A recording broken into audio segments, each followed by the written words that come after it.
नमस्कार साथियों, स्वागत आप सभी का आपके अपने YouTube चैनल पर।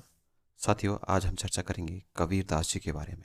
साथियों, आदिकाल हम संपूर्ण पढ़ चुके हैं और भक्ति काल के अंतर्गत हम चर्चा आज करेंगे कबीर दास जी की। इससे पहले हम जो भक्ति काल है उसके विभाजन को हम अच्छे से देख चुके हैं। जो विद्यार्थी पहली बार हमसे जुड़े हैं तो एक बार प्लेलिस्ट जरूर चेक कीजिएगा। तो कबीर दास जी के बारे में महत्वपूर्ण तथ्यों की अपन चर्चा कर लेते हैं। साथियों, ये जो कबीर दास जी थे, इनका जन्म जो था 1398 ईस्वी ज्येष्ठ पूर्णिमा विक्रम संवत 1455 सोमवार को हुआ। सारे महत्वपूर्ण तथ्य आपको इसी क्लास में मिलने वाले हैं। साथियों, आप चाहे किसी भी शिक्षक भर्ती की तैयारी कर रहे हैं, चाहे आप सेंट्रल से संबंधित, चाहे केवीएस, पीजीटी, टीजीटी की तैयारी कर रहे हैं, ये एमआरएस है, एनबीएस है, या फिर स्कूल लेक्चरर ग्रेड सेकेंड, कहीं भी किसी तरह से अगर हिंदी साहित्य आपके सिलेबस में है तो ये क्लास आप सभी के लिए उपयोगी है। तो जन्म काल 1398 ईस्वी। इनका जन्म स्थान था काशी, वाराणसी या बनारस, तीनों ही के रूप देखने को मिल जाते हैं।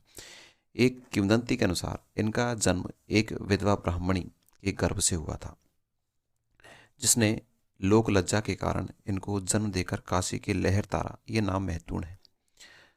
कौन सा तालाब साथियों, नाम याद रखना है आपको, लहर तारा नामक तालाब के किनारे छोड़ दिया था। बाद में जुलाहा दंपति, ये नाम भी आपको याद रखना है, नीरू व नीमा। एक जुलाहा दंपति थी जिनका नाम क्या था, नीरू, और नीमा के द्वारा इनका पालन पोषण किया गया, ये आपको ध्यान रखना है।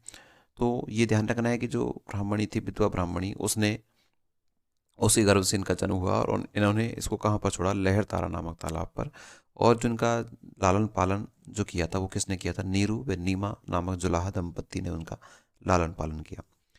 मृत्यु काल की बात करें तो 1518 ईस्वी में, यानी कि विक्रम संवत से समझे हम तो 1575 विक्रम संवत कहाँ पर हुई थी बताओ, मगहर में, ये पूछा जाता है।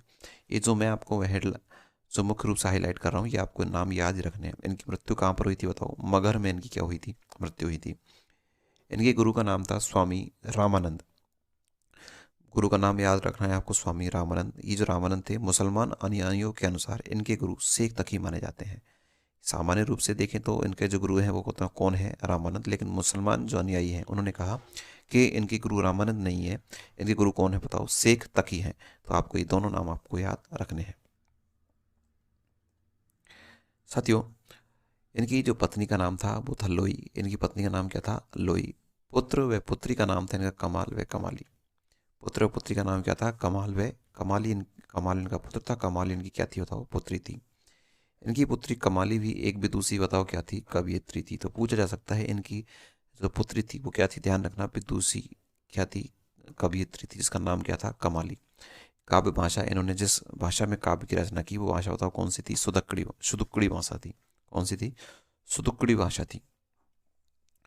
बात करें कुछ विशेष तथ्य की, कबीर ने अपनी रचनाओं में राजस्थानी, पंजाबी, खड़ी बोली आदि पचमेल भाषाओं का प्रयोग किया। कौन कौन सी का, कबीर ने अपनी जो रचनाएं लिखी उसमें राजस्थानी का भी प्रयोग मिलता है, पंजाबी का भी प्रयोग मिलता है, खड़ी बोली का भी, अर्थात कहें पचमेल, यानी कि एक मिलीजुली मिश्रित भाषा का इन्होंने प्रयोग किया, जिसका नाम बताओ क्या दिया गया, सुदुक्कड़ी भाषा, जिसे क्या कहा जाता है, सुदुक्कड़ी भाषा। तो इनकी काव्य रचना कौन सी भाषा में लिखी गई साथियों, सुदुक्कड़ी भाषा शैली में, जिसमें राजस्थानी, पंजाबी, खड़ी बोली आदि सभी लगभग ये जो नाम हैं इनके जो मिश्रित रूप इनका देखने को मिलता है। कबीर की भाषा, यह नाम सर्वप्रथम आचार्य रामचंद्र शुक्ल द्वारा प्रदान किया गया। ये जो सुदक्कड़ी जो भाषा है, इसका सबसे पहले जो नामकरण किया बताओ किसने किया था, आचार्य रामचंद्र शुक्ल जी ने किया था। डॉक्टर श्याम सुंदर दास ने कबीर की भाषा को पचमेल खिचड़ी कहा है। क्या कहा है, पचमेल खिचड़ी। ये किसने कहा, श्याम सुंदर दास ने कहा। तो ध्यान रखना है दो नाम आपको, एक तो है रामचंद्र शुक्ल, एक तो क्या याद रखना है आपको नाम, रामचंद्र शुक्ल, और एक नाम याद रखना है आपको, डॉक्टर श्याम सुंदर शर्मा,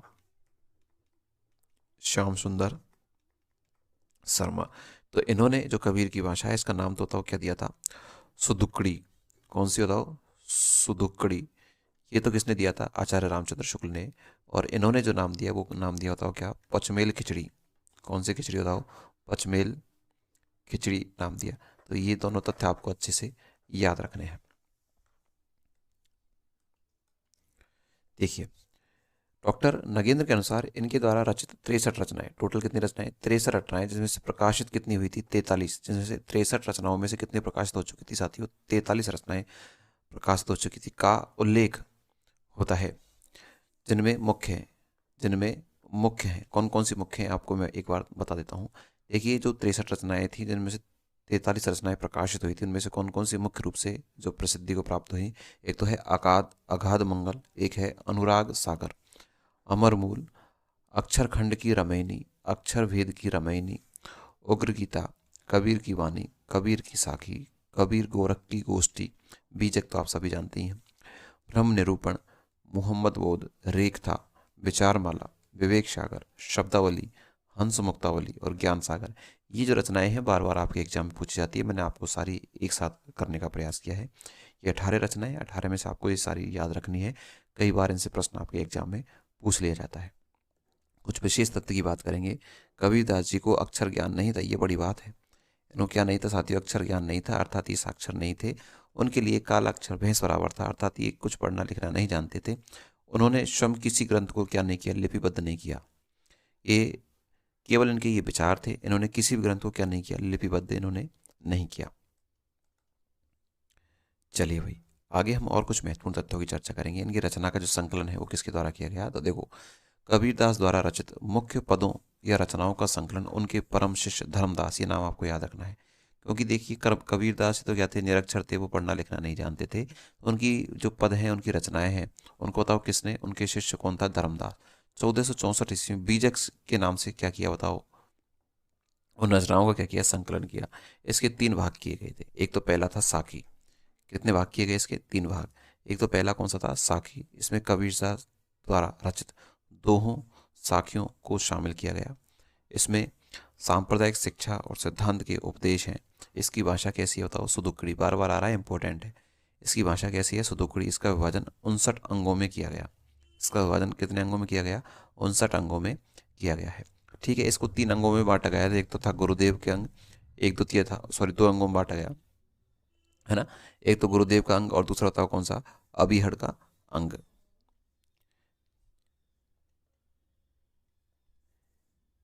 शबद, इस भाग में 3 जो भाग किए थे उसमें पहला तो अपन ने पढ़ लिया साखी के रूप में, दूसरा है शबद। इस भाग में कबीर द्वारा रचित पदों को शामिल किया गया। इसकी भाषा था ब्रज। कौन सी? ब्रज या पूर्वी बोली है। ब्रज या कौन सी बोली? पूर्वी बोली है। इस भाग में कबीर के माया संबंधी विचारों की अभिव्यक्ति हुई है। अगला है जो इसको तीसरे भाग में बांटा, वो था रामायणी। इस भाग में कबीर द्वारा रचित राम भक्त संबंधी पदों और चौपाइयों को शामिल किया गया है। इसकी भाषा ब्रज व पूर्वी बोली है। ध्यान रखना है आपको इन चीज़ों का। तीनों ही जो इसके भाग किए थे, साखी, शबद और रामायणी, ये किससे हैं? ये जो इन्होंने अपने पदों का जो संकलन किया, बीजक, उसको 3 भागों में बांट दिया, साखी, शबद और रामायणी में। कबीर दास जी की जो प्रमुख विशेषताएं हैं वो क्या हैं, उनकी हम चर्चा करेंगे। देखिए, इन्होंने माना कि कण कण में ईश्वर की व्याप्ति है, कि हमें ईश्वर को खोज करने के लिए अलग अलग स्थान पर नहीं जाना। ईश्वर तो प्रत्येक कण कण में व्याप्त है। विरह की व्याकुलता यानी ईश्वर प्राप्ति की व्याकुलता की बात की है। मूर्ति पूजा का इन्होंने बताओ क्या किया है साथियों? विरोध भी इन्होंने किया है। सारी जो इनकी प्रवृत्तियां हैं, विशेषताएं, से प्रश्न आपके एग्जाम में आते हैं। और बात करें धार्मिक आडंबरों का, इन्होंने भी क्या किया है साथियों? इन्होंने विरोध किया है।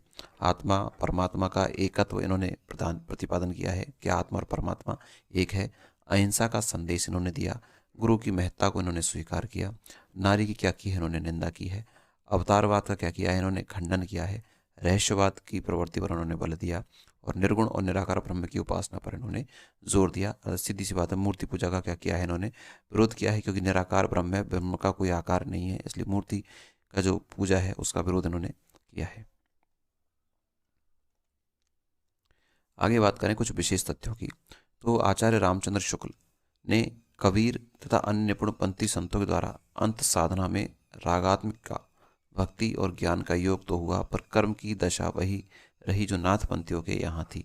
ये जो कथन है, ये कथन किसका है साथियों? आचार्य रामचंद्र शुक्ल का है।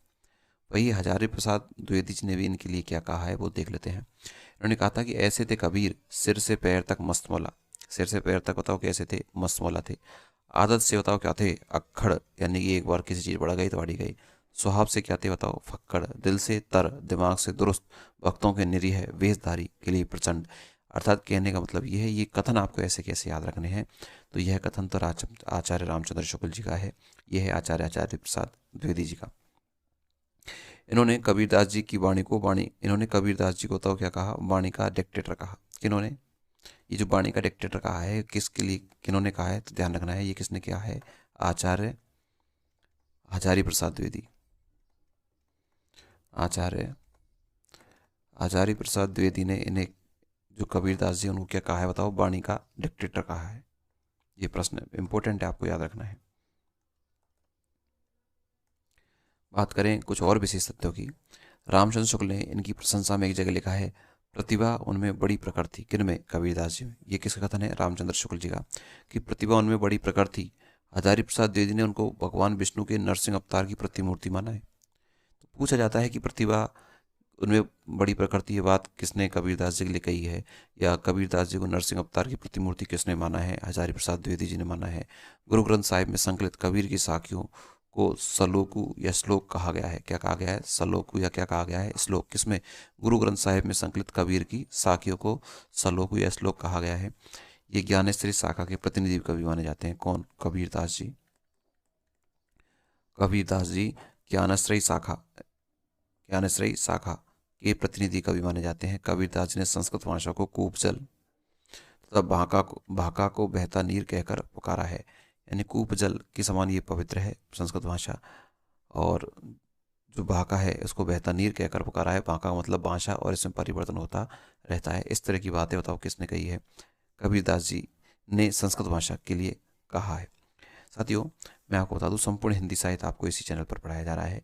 भक्ति काल हमारा चल रहा है, आदिकाल को हम कंप्लीट कर चुके हैं। जो विद्यार्थी हमसे अभी तक नहीं जुड़े हैं, एक बार हमारे साथ जरूर जुड़ेगा, और संपूर्ण साहित्य को निःशुल्क रूप से आप हमारे साथ पढ़ सकते हैं। आप सभी ने इस क्लास को देखा, आप सभी को क्लास कैसी लगी, एक बार कमेंट्स बॉक्स में जरूर बताइएगा। तब तक के लिए आपका